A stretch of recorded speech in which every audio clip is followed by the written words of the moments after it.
लगभग 15 साल पूर्व प्रेम प्रसंग में पत्नी, बहन और मां की हत्या करने में गुरुवार को जनपद न्यायालय ने बड़ा फैसला सुनाया। कोर्ट ने 2 आरोपियों को सजाए मौत की सजा से दंडित किया है। सजा सुनाते ही हत्यारों के परिजन बिलख बिलख कर रोने लगे। शहर के मोहल्ला घोड़ा न्यास निवासी शकील अहमद पुत्र शब्बीर अहमद ने 26 जुलाई 2007 को कोतवाली में मुकदमा दर्ज कराया था कि उसके चाचा के भाई कलीम, जो निवासी मोहल्ला छावनी में रहता है, उनके रिश्तेदार मोहम्मद कलीम मोहल्ला छावनी फाटक में रहते हैं। उसके साथ उसकी पत्नी यासीन, मां नूरजहां और बहन नसरीन रहती है। 25-26 की सुबह लगभग 4 बजे तीनों को पहले धारदार हथियार से काटा और फिर गोलियां मारी गई, जबकि शकील के भाई कलीम को मारपीट में चोट आई। पुलिस ने मुकदमा दर्ज कर जांच शुरू की। तहरीर कांग्रेस नेता डॉक्टर दिनेश अग्निहोत्री ने लिखी थी। मुकदमे के विवेचक तत्कालीन प्रभारी निरीक्षक अशोक कुमार शुक्ला ने हत्या करने के आरोप में कलीम, खटकपुरा सिद्दीकी निवासी मोहम्मद शकील और मोहल्ला चौबदारान निवासी लल्लन और लल्ला के खिलाफ न्यायालय में आरोप पत्र दाखिल किया। पुलिस ने विवेचना में पाया कि कलीम का उसकी साली से अवैध संबंध चल रहा था, जिसमें उसकी मां नूरजहां, पत्नी यासीन और बहन नसरीन बाधक बन रही थी। लिहाजा उसने तीनों को रास्ते से हटा दिया। सुनवाई के दौरान न्यायालय ने साक्ष्य के अभाव में लल्लन को दोष मुक्त कर दिया।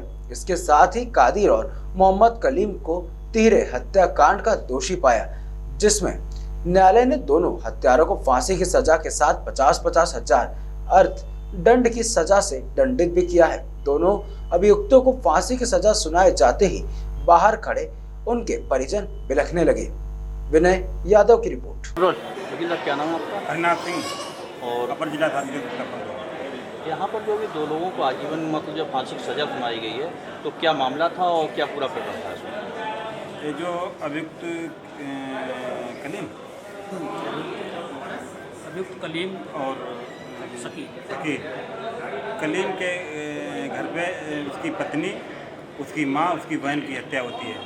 और यह नहीं, हत्या के साथ साथ उनके 4 गोलियां, किसी की 1 गोलियां और उसके साथ बांका और उसके सबसे उनकी नृशंस हत्या की जाती है। परंतु अभियुक्त द्वारा ये कहीं भी नहीं बताया गया कि मेरी किसी से दुश्मनी थी या मतलब किसी परिस्थितियों में हत्या हुई या लूट के उद्देश्य से हत्या हुई, कोई ऐसा नहीं है। उनके बच्चों का घर पर होना बताया गया, लेकिन बच्चों को डिफेंस में उन्होंने कोई ऐसे नहीं प्रस्तुत किया जिससे कि ये मालूम है कि हत्या किसी अन्य द्वारा की गई है।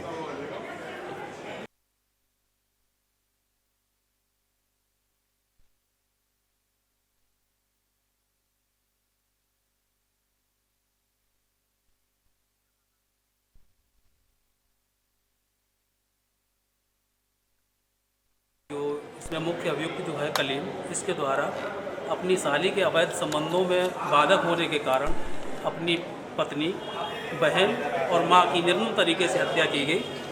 और जो हत्याएं की गई थी वो महिलाओं की हत्या की गई रात में। और ये अपने उस समय का 2007 का बड़ा संज्ञेय और बड़ा जघन्यतम अपराध था उस समय का। और 2000 के बाद जो है, जब 2022 में उनको जो है कि आरोपियों को सजा हुई है, तो जो परिवार वाले हैं जिनके मतलब परिजनों की हत्या हुई थी, उनका आप क्या कहना है? क्या वो मतलब अपने को जो प्रकरण रहा है हत्या का, इसमें जो दोषी है उसके द्वारा अपनी माँ, बहन और पत्नी तीनों की हत्याएं की गई। परिवार में कोई ऐसा छोड़ा नहीं गया बालिग जो इस संबंध में पैरवी करता या कुछ करता।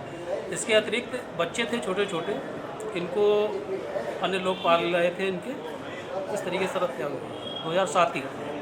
तो इसमें आपने इनकी पूरी जो है पैरवी की है, पैरवी करने के बाद इनको जो है आरोपियों को सजा दी? जी हाँ, इसमें हमारे द्वारा पैरवी की गई। हमारे सहयोगी श्री हरनाथ जी, एडिशनल डीजीसी, इनके द्वारा काफ़ी सहयोग किया गया। हमारे सहयोगी ये श्री संजीव कुमार पाल जी, इनके द्वारा सहयोग किया गया। अखिलेश राजपूत जी हैं, राजीव भगोलीवाल जी हैं, ये सब साथियों ने टीम के रूप में काम किया हम लोगों ने, और बहुत अच्छे तरीके से पैरवी की गई। गवाहों को भी मिसगाइड किया गया बचाव पक्ष द्वारा, पक्षद्रोही गवाह किए गए। कुछ गवाहों को माननीय न्यायालय के आदेश से रिकॉल किया गया। रिकॉल करने के बाद उन पर जिरह करके वो सारे तथ्य निकाले गए, जिनसे मामला यहाँ तक पहुँचा, जो मृत्युदंड की सजा है।